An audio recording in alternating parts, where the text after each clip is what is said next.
Hello my friends, we are discussing about the chapter number 4 of class 9, that is the linear equation in true variable. Last video में आप लोगों ने क्या क्या सीखा था?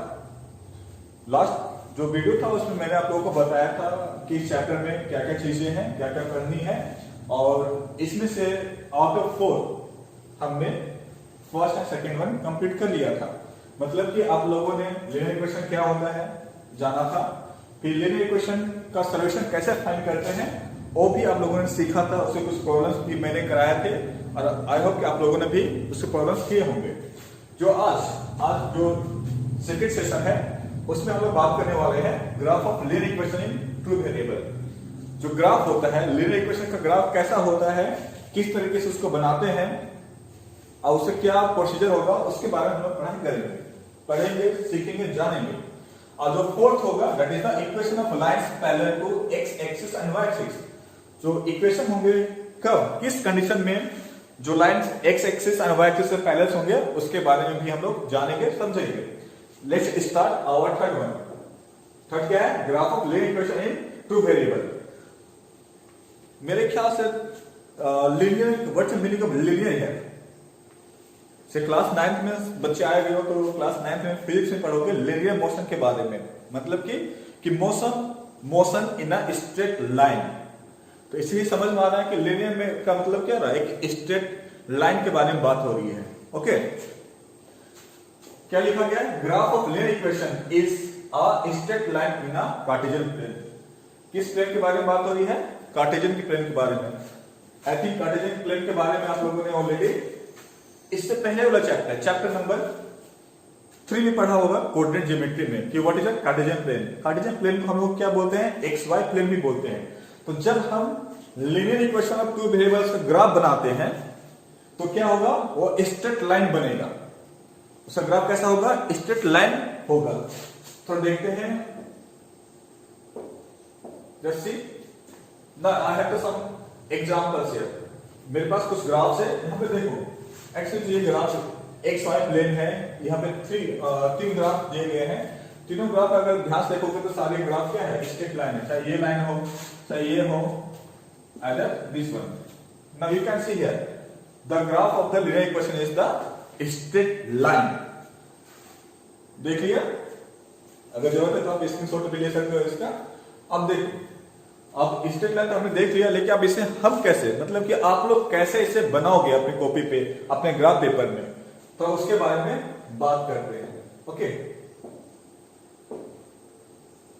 नाउ द नेक्स्ट, वही जो मैं बताया कि how to draw graph of linear equation in two variables. इससे क्या स्टेप होंगे जो आप लोगों को फॉलो करना है? जस्ट रिमेंबर, थोड़ा याद करो कि लास्ट क्लास में हमने इस टॉपिक से पहले क्या पढ़ा तुम लोगों ने? That is the solution of the linear equation in two variable. याद है सारे बच्चों को? याद होगा।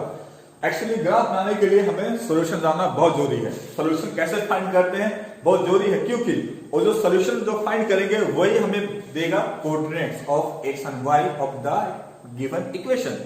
जो इक्वेशन होगा, अगर जो सॉल्यूशन फाइंड करेंगे वही एक्स एंड वाई के लिए क्या होगा? कोऑर्डिनेट देगा, और उसी का हेल्प लेके हम एक ग्राफ में उसका क्या ड्रॉ करेंगे, मतलब उस इक्वेशन का ग्राफ ड्रॉ करेंगे। ओके, तो आपको क्या क्या चीजें जरूरत पड़ेगी? लुक हियर, नाउ मैंने यहाँ पे स्टेप लिख दिया है। आप लोग चाहो तो इसे स्क्रीनशॉट ले सकते हो, नोट डाउन कर सकते हो। Now what are the step here? The first step is write at least 3 solution of given equation. यहाँ पे बात क्या आया गया है? 3 सॉल्यूशन के बारे में बात आया गया है। ओके, कितने एटलीस्ट तुम्हें कितने जरूरत पड़ेंगे? 3 सॉल्यूशन के। 2 भी निकाल सकते हो, लेकिन 3 निकालने से ज्यादा एक्यूरेट आंसर आएगा। You have to find at least 3 solution of the given equation. Next, plot that points in a Cartesian plane. Cartesian plane तुम लोगों ने चैप्टर नंबर 3 में ऑलरेडी पढ़ चुका है कि कैसे पॉइंट्स को प्लॉट करते हैं एक्स वाई प्लेन में, कार्टेशियन प्लेन में। Okay, then join all 3 points with, आपको क्या करना, फिर ज्वाइन करना ऑल 3 पॉइंट्स को। We will get a straight line graph. देखते हैं, ये तो हो गया हमारे 3 स्टेप्स हो गए जिसे फॉलो करना है। देखते हैं जो क्वेश्चन हम लोग करके देखते हैं कि क्या ऐसा आता है क्या। Now I have taken the one question draw graph for the equation y equal to x minus 2। मैंने एक सिंपल सा इक्वेशन दिया है, that is the y equal to x minus 2। ठीक है, इक्वेशन है। तो पहला स्टेप क्या था, याद करो। First you have to write at least 3 solution of this equation. 3 solution आपको इसको लिखना है। तो देखो यहां पे, ओके, 3 सॉल्यूशन। हमें क्या करना है, एटलीस्ट 3 सॉल्यूशन मैंने लिखा है ऑलरेडी। देखो यहाँ पे एक्स वाई इक्वेशन तो पहले से बना हुआ है। जब हमने x इक्वल टू 0 पुट किया तो y कितना आ गया, -2। x जब 0 पुट करेंगे तो y कितना आया, -2। When we put x equal to 1, जब हम x इक्वल टू 1 पुट करेंगे 1 - 2 कितना आएगा, -1 आएगा। फिर से जब x इक्वल टू 2 पुट करेंगे तो कितना आएगा, y का वैल्यू कितना हो जाएगा, 0 हो जाएगा। तो ये हमारे 3 सॉल्यूशंस हो गए इस वाले इक्वेशन को। अब नेक्स्ट काम क्या, पहला स्टेप पूरा हो गया। अब क्या करना है, जो x और y का जो कोऑर्डिनेट्स आया है उसको क्या करना है, ग्राफ में प्लॉट करना है। Okay,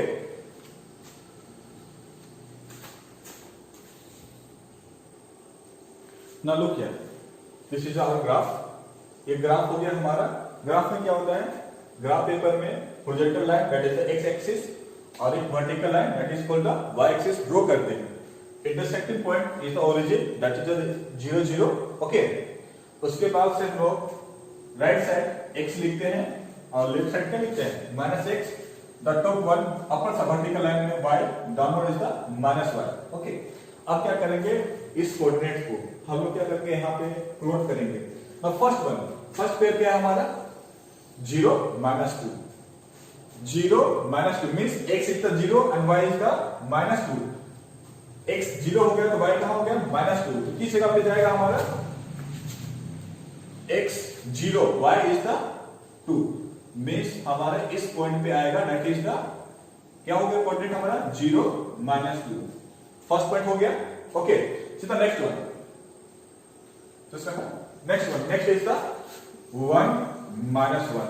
x is the 1 and y is the -1। कहां पे आएगा, किस कोऑर्डिनेट में, x 1, x is the 1 and y is the -1। मतलब कि ये हो गया परपेंडिकुलर हमारा यहां से, तो इस जगह पे क्या हो जाएगा हमारा, 1 -1।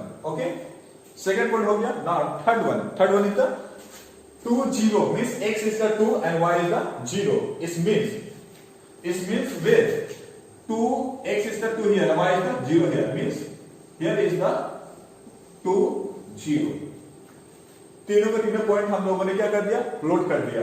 अब ये हो गया second step. What was the third step, that we have to join all 3 points. हमें तीनों पॉइंट्स को क्या करनी है, ज्वाइन कर देना है।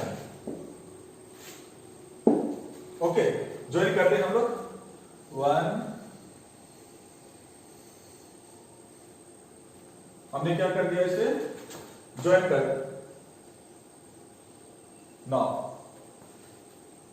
लुक हियर, क्या हुआ, ये जो लाइन है, दिस इज द लाइन। जब हमने तीनों points, when we join the all 3 points, we are getting a straight line. We are getting the straight line. Actually, this is the graph of this equation. तो देख सकते हो हम graph जो हमने बनाया है वो क्या आ रहा है, एक स्ट्रेट लाइन ग्राफ दे रहा है। That is a linear equation always giving a straight line graph. Okay. उसके बाद से एक और स्टेप करना है आप लोगों को।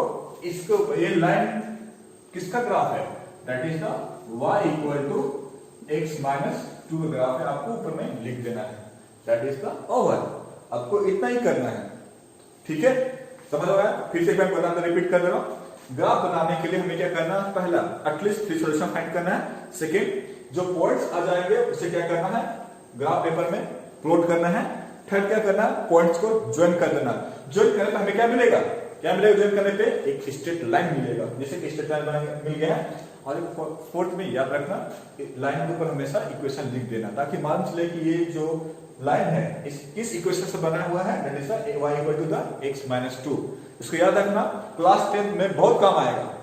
क्लास 10 में ये बहुत ज्यादा इंपॉर्टेंट है। ओके, समझ में आ गया। अब देखते हैं नेक्स्ट वन। एक और क्वेश्चन देखते हैं, थोड़ा कॉम्प्लिकेटेड, मैंने थोड़ा सा लेंथी क्वेश्चन लिया है, जानना तो तुम लोग के लिए बहुत जरूरी है, इसलिए मैंने यहाँ पे लिया हुआ है, ठीक है। तो अब इसमें equation is the 2 + 3y = 7x।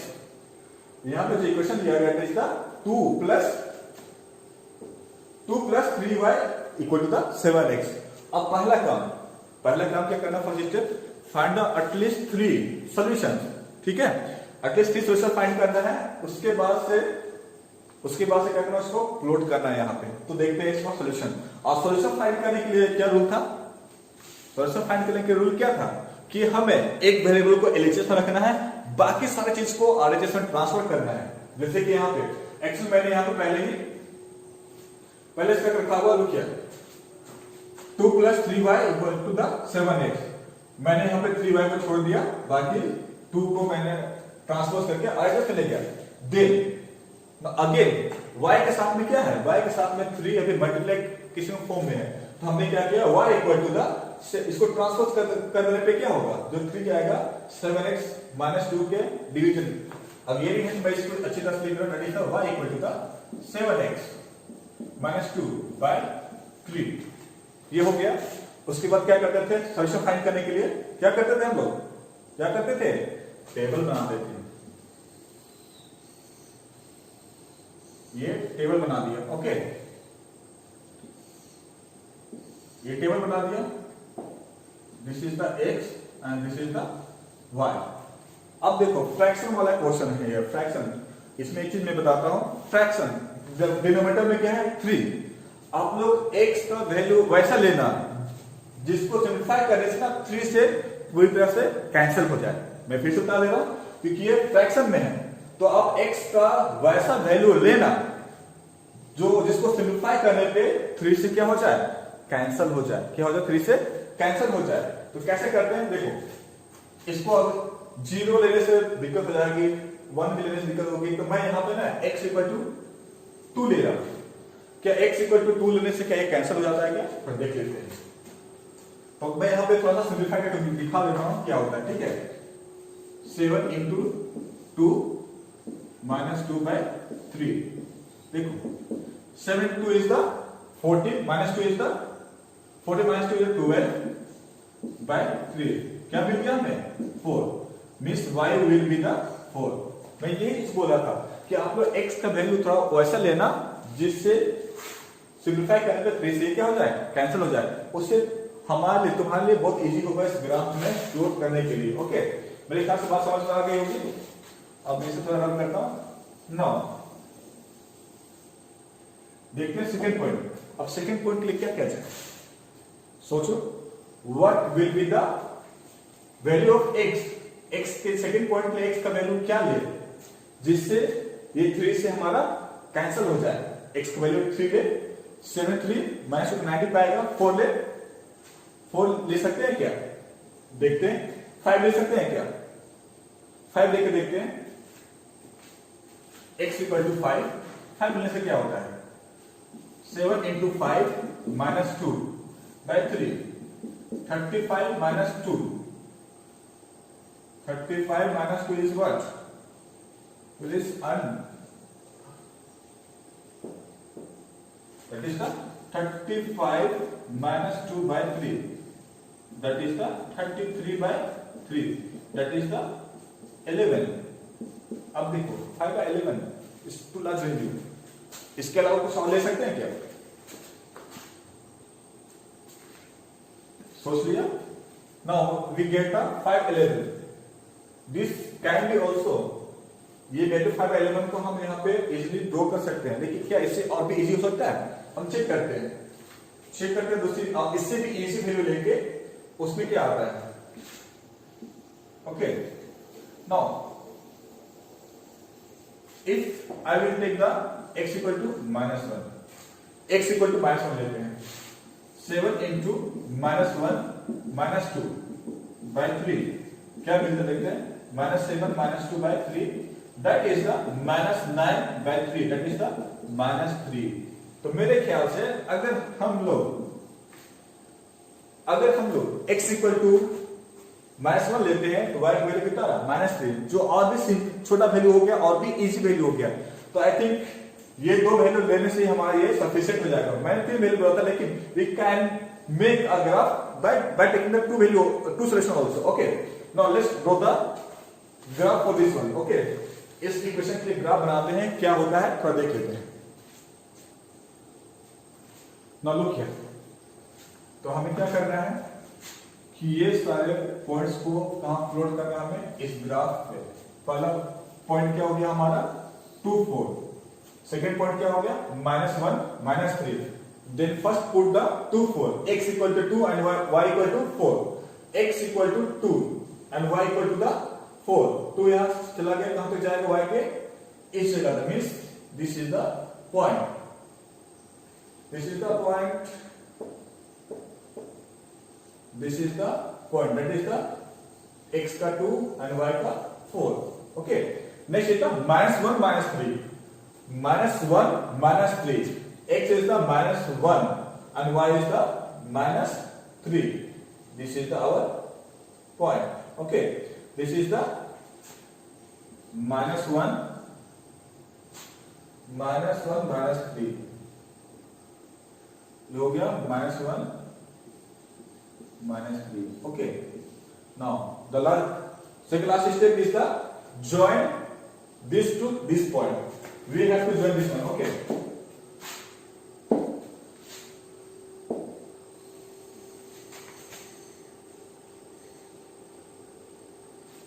Okay.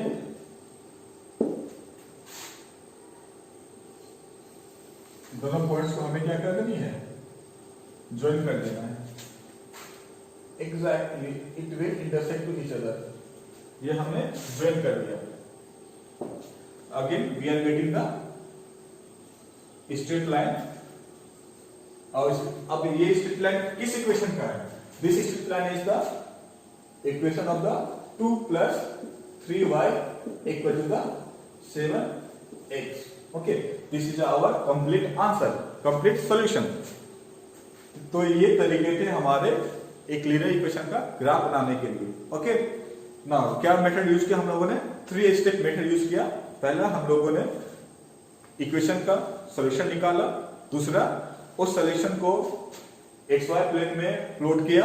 That is xy plot करने के बाद से फिर क्या किया, पी लाइन को ज्वाइन कर दिया. और हमने एक लास्ट में भी बताया था कि लास्ट में लिखने के बाद क्या, ग्राफ बनाने के बाद क्या करना है अपन को, उस लाइन के ऊपर इक्वेशन को लिख देनी है.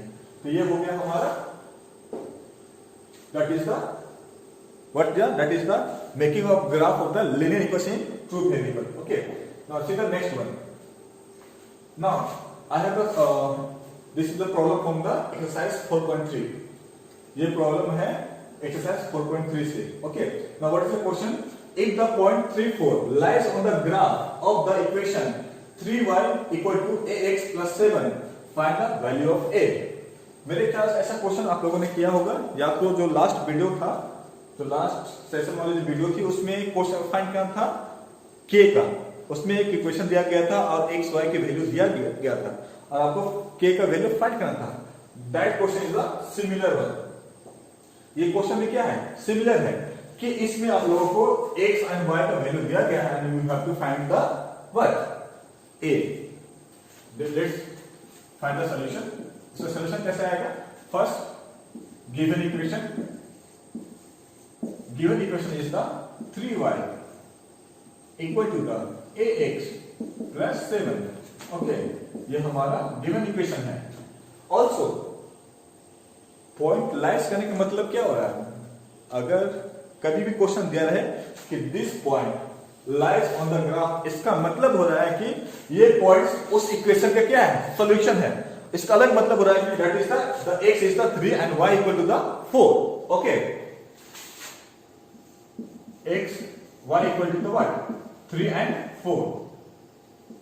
3 एंड 4. इसको आप इस तरीके से लिख सकते हो, x equal to 3 and y equal to the 4. अब क्या करना है, इस दोनों वैल्यू को कहां पुट करना है, कहां पुट करना है, इक्वेशन 1 में. हमें क्या फाइंड करना है, a equal to the question mark.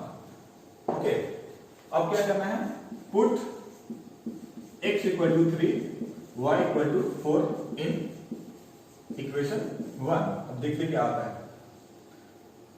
3y ax plus 7, ये हमारा इक्वेशन था तो y की जगह पे क्या पुट करने का 4 एंड x की जगह पे 3 plus 7 that is the 12 double implies and 3a plus 7 ये हो गया। उसके बाद से फिर से डबल इंप्लाइज एंड 7 ट्रांसपोज होके LHS में चला आएगा, इस become 3a is 3a not 3a is the 3a okay 12 minus 7 is the what 5 3a then 5 by 3 equal to the a this is your answer। तो ये तुम्हारा आंसर हो गया। ओके आर यू गेटिंग और नॉट? सिंपल सा question था ये, इसमें बस 3 और 4 को इक्वेशन में x और y की जगह पुट करना था, उसके बाद इसे क्या करना था, सिंपलीफाई कर देना था, आंसर अपने आप आ जाएगा। यस और not? Yes okay now let's move the next question. Now this is the word problem and you have to convert into the first equation and you have to draw a graph also. Let's see what the question is saying. The taxi fare in a city is as follows. For the first kilometer, the fare is ₹8 and for the subsequent distance, it is ₹5 per kilometer. Taking the distance covered as x kilometer and total fare as y. Write a linear equation for this information and draw its graph। यहाँ पे question दो चीजें बोला गया है, पहले आपको equation लिखना है और दूसरा क्या है, इक्वेशन बनने के बाद उस इक्वेशन का ग्राफ बनानी है। तो पहला इंपोर्टेंट काम क्या होगा, इक्वेशन लिखना। अब इक्वेशन लिखने के लिए क्या क्या चीज दिए गए हैं देखते हैं। Fair the city for the first kilometre, जो फर्स्ट किलोमीटर है द फेयर इज ₹8, जो फर्स्ट किलोमीटर है उसका फेयर कितना है ₹8 and for the subsequent distance it is a 5 rupees, subsequent distance is the ₹5 per kilometer, taking the distance covered as x kilometer। distance कितने को लेना हमने, x means total distance is the x and total fare as y। total fare कितना है, y है। write a linear equation for this information and draw its graph। देखो मैं इसे बताता हूं, एक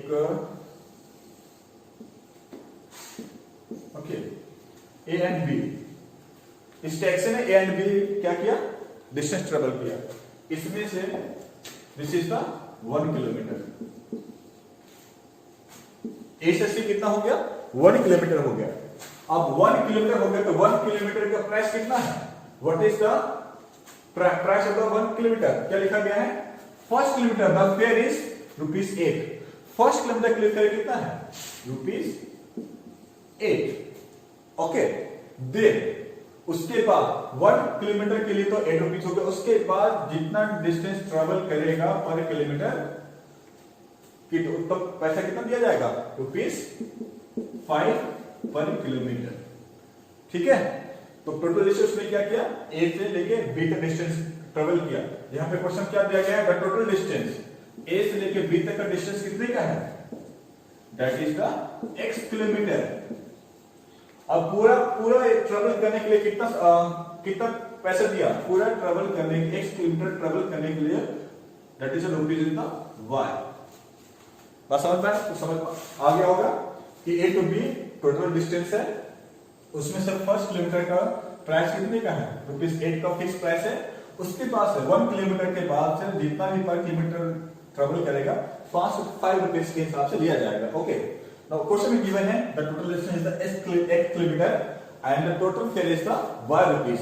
हमें इसे ही क्या करना है, इक्वेशन के फॉर्म में लिखना है। देखते हैं कैसे, डायग्राम समझ में आ गया होगा, इसे अच्छे तरह से लिखते हैं इस डायग्राम को देखते हुए। Okay now what is the total fair, total fair is the y, total fair is the y। Okay now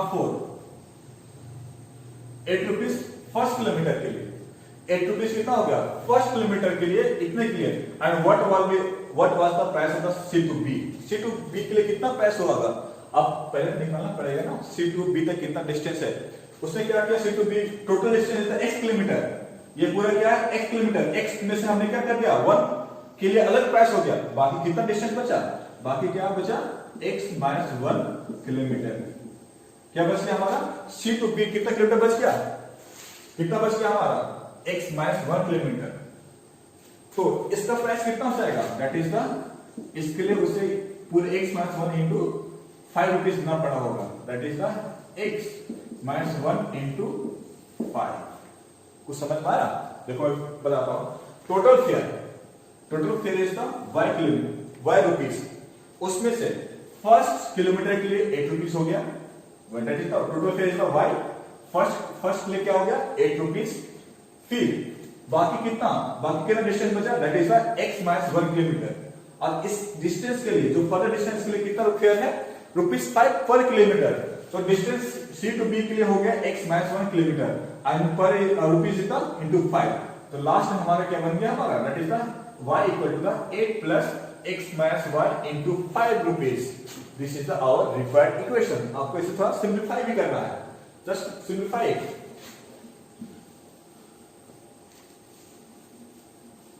just simplify करने में हमें क्या मिलता है, okay, that is the y 8 plus 5x minus 5 y equal to the, that is the 8 minus 5 is the 3 plus 5x, okay, or we can write 5x plus 3. This is our required equation. Okay, हमारा first क्या होगा, एक question होगा right linear equation for the information. तो first question हमारा हो गया what is the second part and draw it's graph. जब हमारा इक्वेशन मिल गया, आप लोगों को पता है कि ग्राफ कैसे बनाना है, so you can do easily graph वाला वर्क आप लोग आसान से कर लोगे, इसलिए इसका graph you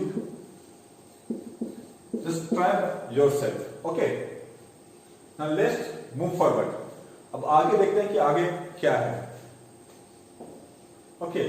again this is the most important question of this chapter। इस चैप्टर सबसे इंपोर्टेंट क्वेश्चन है, एक क्लास मैथ में बार बार आता है and this the very easy one, बहुत ही इजी है।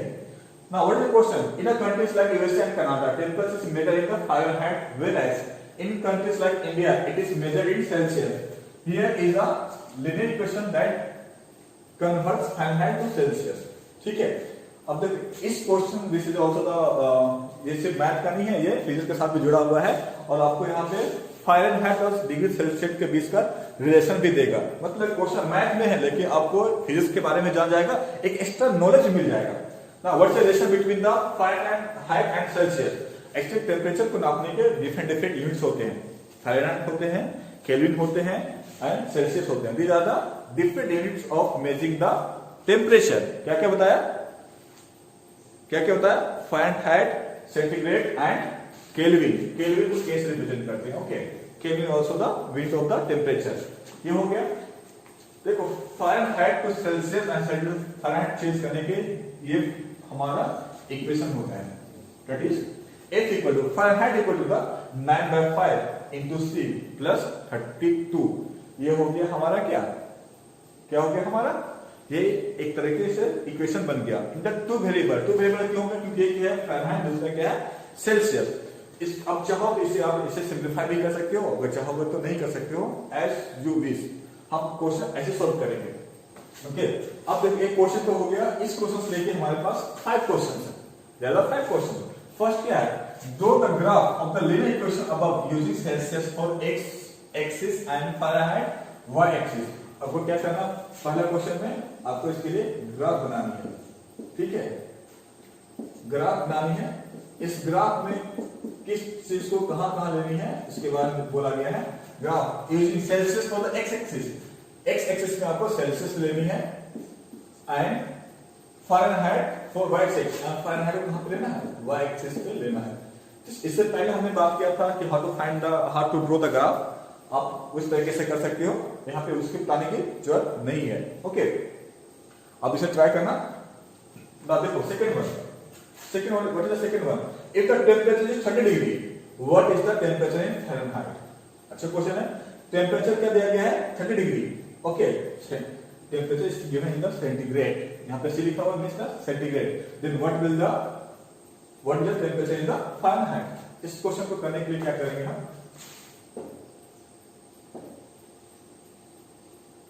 Okay,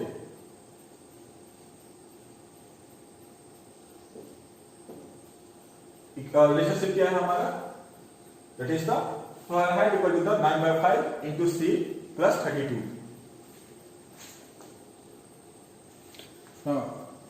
What was the given equation? That is the 9/5 C plus 32. इससे हमें क्या करना है, क्वेश्चन क्या था हमारा, what is the question?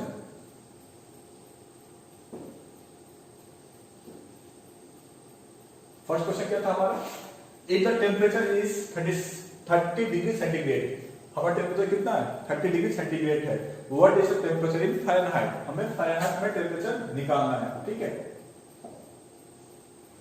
ना। सी का वैल्यू कितना है, कितना था 30 डिग्री सेंटीग्रेड, ओके, ना look here, 30 degree centigrade,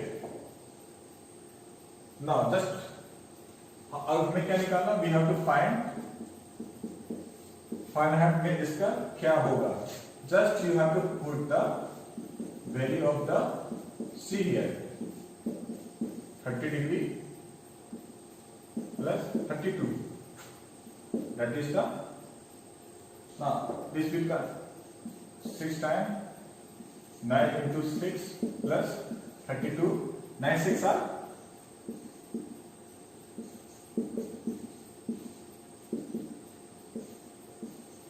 80 degree, okay, when there is the 30 degree centigrade, the 30 degree centigrade is equal to the 86 degree Fahrenheit.